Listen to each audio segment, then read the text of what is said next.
down those cards. Fortune teller! Cards mean different things at different times. Do you know anything about tarot cards? Oh, a crystal ball. Gather around, children. Listen to the mystic.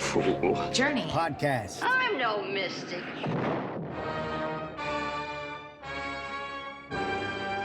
Welcome to Tarot Tangents. This is our shorter segment where we hit on higher level topics about anything and everything tarot.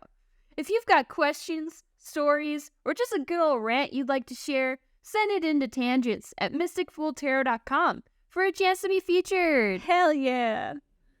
You guys know the drill at this point, right? We're going through birth cards. We're going to work through all of them. Oh boy. And on this episode, we're covering a high-level interpretation of two different pairs, as usual. Pair number 1 is the Hanged Man and the Empress, and pair number 2 is Justice and the High Priestess. Ruth, did you have any feelings about these two pairings before we dive into them? Yeah, I guess I'm pretty stoked to learn more about these two. Justice and High Priestess are my birth cards, so I'm super stoked to talk about that. But the Hangman and the Empress, I'm also very curious to learn about their pairing and what somebody with these birth cards should kind of be looking out for. Because I think that they just seem kind of not lazy, but inactive cards. Very much cards of rest. And I very much am coming into this episode with a lot of I want to say prepospositioned, but that's not a word. Preconceived notions about both of these cards, about the Hangman and the Empress, especially the Empress. I think it's hard for me to peel myself away from the traditional boxes that we put the Empress in. So I'm excited to talk more and try to expand outside of my usual interpretations for this episode. Ooh, well, that'd be fun. I would love, please interject if you're that's different, or that's not how I saw it. Yeah, let's do it up. Yeah, heck yeah. So together, the Hangman and Empress are about introducing new perspectives to others through personal expression and creative endeavors. So just as a note, creative doesn't mean you have to be an artist or musician. Creativity exists in many ways and in everyone. Even simply living your life in a way that is fulfilling for you, though it may seem counter to the mainstream, is a creative act. And the Hangman and Empress encourage us to continue pursuing what is meaningful to us, even if it will take time or we face delays. Yeah, that makes sense. Already my mind is opening. I always forget that both of these cards are the creative, golden children of tarot. I always forget that because the Empress is such a creative card. She's, a mother and a nurturer, but that also means by definition a creator. She creates life and brings life into new things. And same with the Hanged Man. He just kind of goes around, gets to that point in a different sort of way. Definitely. Yep. You're onto it, Ruth. You're getting it. Yay. Yay. I mean, they're still kind of chill. I mean, they're kind of chill in the idea that they both seem they're both in positions where they're both resting. I mean, the Hangman might seem uncomfortable, as we'll find out right now. So the figure in this card, as everybody knows, is hanging upside down. And it may look uncomfortable or they're stuck, but some also may perceive him to be in more of a meditative state by choice. It kind of depends on where you are in your personal journey when you get this card. But either way, this card is about gaining those new perspectives and insight by going through new, different, or uncomfortable experiences. It suggests that when you're stuck or caught up in the same cycle, that it's time to have a different approach. It's time to try something new. I think, isn't there some saying about the definition of insanity is trying the same thing over and over again, expecting a different outcome? I think that that's the phrase I think of when I think of the Hangman. It's okay, you've tried that 10 times, and if it's not changing, you need to try something new. Yeah, absolutely. I think that's a great quote to tack on to this card. And one thing that's always been interesting to me in how I interpret this card is the Hanged Man is going to be upside down, whether he's in a reverse position or an upright position. I don't feel like this card's meaning really changes a lot for me or goes to, a certain extreme. on either side, whether it's upright or reversed. For me, when I pull it reversed or upright, the meaning is usually pretty much the same. It might have, a couple of different nuances, but for the most part, like, the hangman's going to be upside down no matter what. So it doesn't really change for me no matter where it's positioned, in the spread. That's interesting. I don't think I think I agree with you in that for me it does, like, the meaning doesn't change drastically the way some others do. Sometimes for me, if it's upside down, it represents that, like, I might not be open to the new perspective. Like, like a blockage, or like, hey, are you like willfully resisting this new thing you shouldn't be? Yeah, that's a good little nuanced little difference right there. Yeah. And it's like, and I think that's the key here is, like, you can go into the new experiences willingly, or they might just be forced upon you. Stuff happens in life that we have no control over, but also, if you know change is coming and you're resisting it, it's really just going to make it harder on yourself. And I think that's what the hangman is saying is, like, we could approach this in a way that's a little more welcoming and it won't be as tough. Yeah, absolutely. Definitely. The hanged man, I feel like he listens to the Grateful Dead. Oh, that sounds like it sounds like we need to start making, like, Spotify playlists for each of the cards. Oh, man. So one last thing on the hangman is he can also be seen as kind of detaching himself from the world and removing himself from whatever situation he's in order to gain this new perspective. It's kind of like, I'm going to go meditate. I'm going to go into a retreat mode. Doesn't have to be a literal retreat, but, like, it's almost like willfully doing a little bit of a hermit situation to find that new perspective. Yeah, I was just going to say, when I imagine the world of tarot in my mind, the hermit and the hanged man are those friends that you text, like, every 6 months, but nothing's changed. And they get together and they just, like, smoke some weed and swap playlists for a minute and then, like, go back and see each other again in 6 months. That's the vibe. That sounds great. It's the vibe. I feel like I really resonate to the hanged man, that's for sure. Yeah, I'm here for it, honestly. I'm real tired. I could use a little bit of that. But the Empress, she has an energy about her. She's much less laid back. She's very, very involved. Yes. Yeah. She is. So, like, much like the Emperor, the Empress is a culmination of all the queens in the minor arcana. And she's all about that nurturing, growth, creativity, harmony, compassion, bringing new ideas and creations into the world. Like, she looks super chill on the card because she's just, like, sitting there hanging out, but she is pregnant. Like, she's clearly got something going on. It's not like she's completely just zoned out and chill. Like, it just that it's going to take some time. It's, I feel like compared to the magician, who's like a master manifester, he's, like, actively trying to bring shit into this world. Empress has a little bit more of that, like, temperance energy where she's like, it's going to take some time. So I'm going to enjoy myself during this creation journey. Yeah, that's a fantastic comparison. The magician and the Empress are definitely, like, same card, different fonts sort of situation. Like, they definitely, like, the manifestation energy is there in the Empress, but it's just slower. Mm-hmm. Yeah, it's definitely more evenly paced. And she is, like, definitely enjoying herself. She is lounging. She's in nature. She knows it's going to take some time and do some work, but she's not going to, like, force anything to happen too soon. And she's very much, like, still a leader, even in her own right. And she's teaching us that by giving to ourselves and nurturing our personal growth and meeting our own needs is what will allow us to help others and bring things into the world for other people. She's very much like, I will take care of myself, like, put my oxygen mask on first before trying to save the world or help other people. Yeah, I think that's where I would probably struggle if I had these as my birth cards, because I think my own personal biases come into play here because I value productivity above all. And so taking the time to put yourself first and rest and that sort of thing would definitely be a challenge for me. Like, this card would definitely be calling me out on that if it were my birth card. Ooh.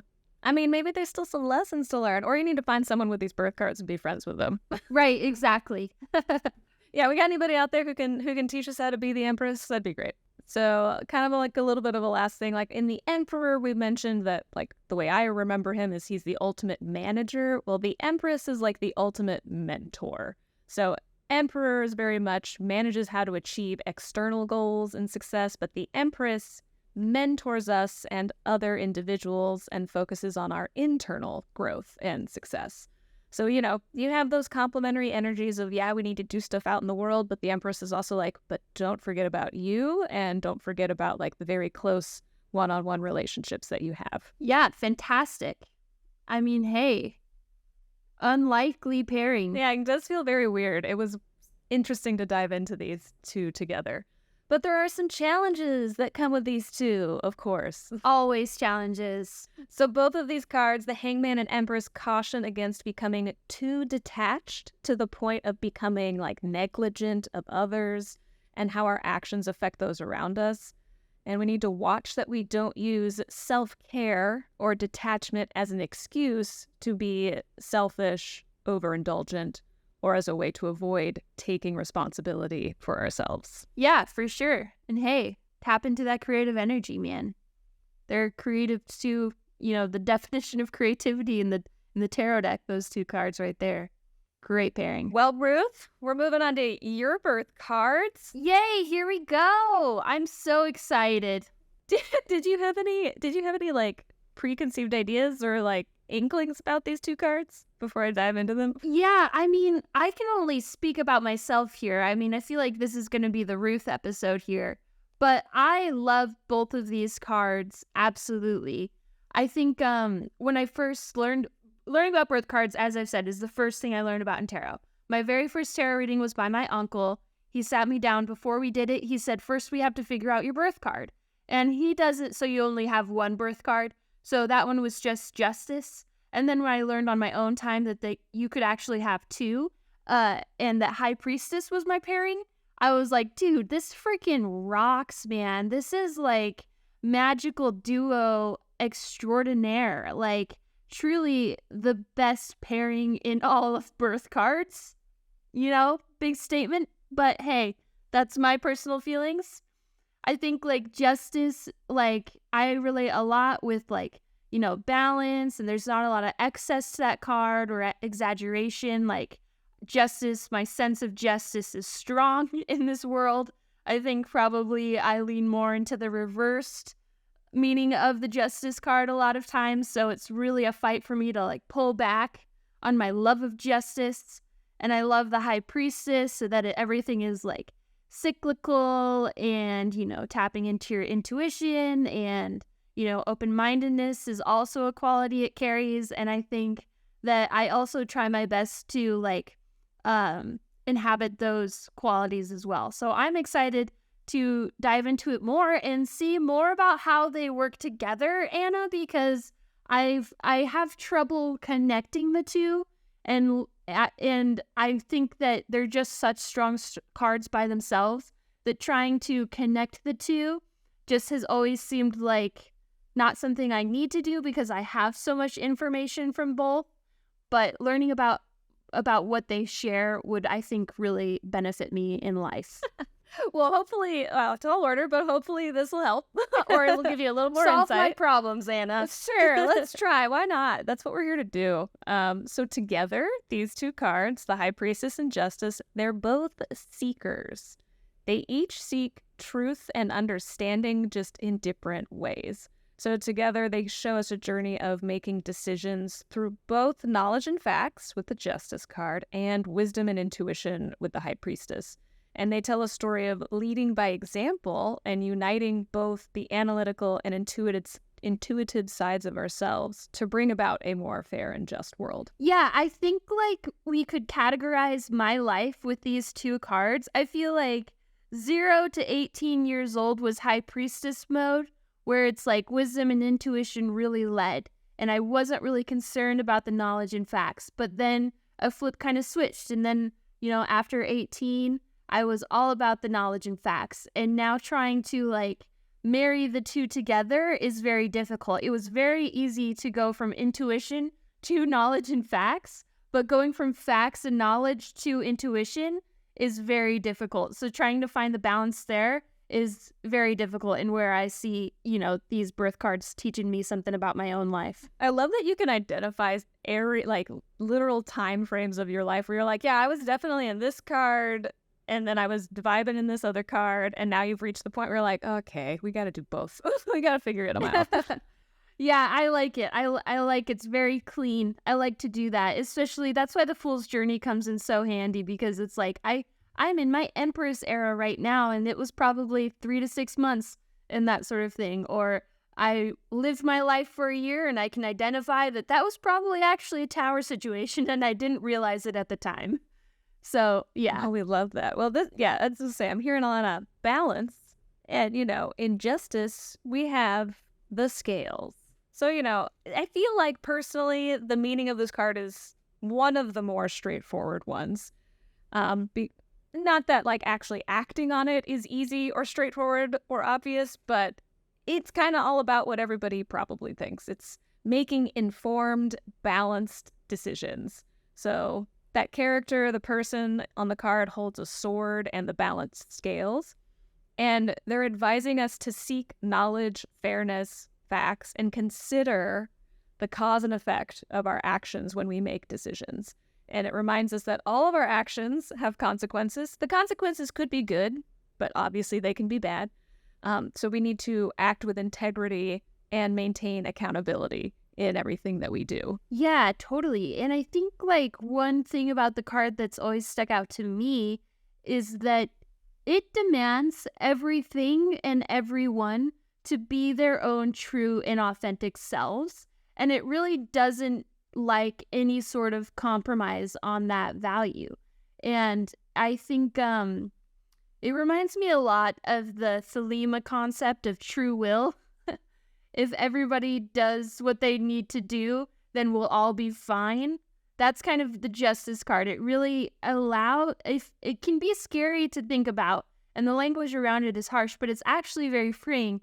It really calls everybody to be their true and authentic selves and kind of drop any facades you have and just be who you are. I think a lot of people, when they think of the justice card, mostly think about external justice, like getting justice for what was done to us, or how can I make sure this external situation is fair. But it is also about you and how you treat yourself and put yourself out in the world and being true to you and making sure you fulfill whatever that is. Because, you know when you lie to yourself, and that usually feels the worst when you're the one who's doing this to yourself, when you're being unjust to your own person. Yeah, absolutely. You gotta be just to yourself, guys. Anything else is no bueno. No bueno. Oh, well, that'll move us into the High Priestess. Love this card. I feel like, I don't know, it's just a magical card. It's the best card, isn't it? It's so great. I love it. It's pure intuition. It's all about that wisdom, understanding, and learning about ourselves, inner knowledge. So this card really asks us to meditate, reflect on ourselves, our life, and embrace the mystery of all of it. We can't always have all the facts and figures. This is where the priestess kind of balances out justice that wants the facts and figures. It's no, sometimes there's going to be mystery and we can't always know it, and we need to accept that and embrace the abstractness of life. So it's all about that gaining of inner knowledge of how we think, feel, act, what makes us tick, because it gives us a deeper understanding of how we currently show up in the world and how we may need to change if we want to grow and show up differently. Yeah, okay, so let me say this. I feel what I was saying about justice being about showing up as your true and authentic self, and it's really not accepting anything less than that? Yeah. So I feel like the High Priestess does the same thing, but I think it also adds in a little bit of patience and understanding and inclusivity into that.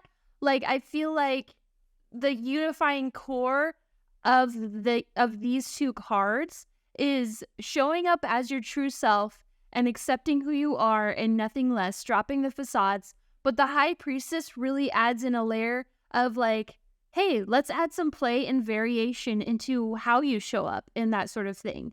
And the justice seems harsh in the sense that it's do this thing to blah, blah, blah, blah, blah, show up as your true self. but it doesn't like necessarily mean like it in like a patriarchal way, if that makes sense.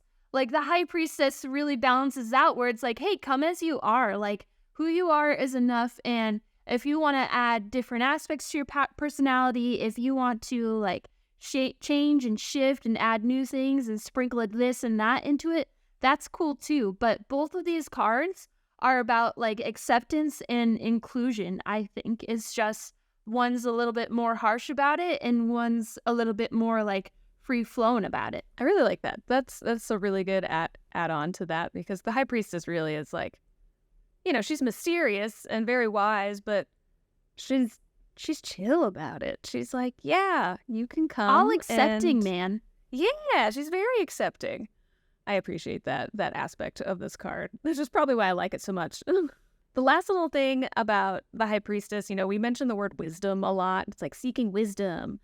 And that's always kind of a tricky thing to explain.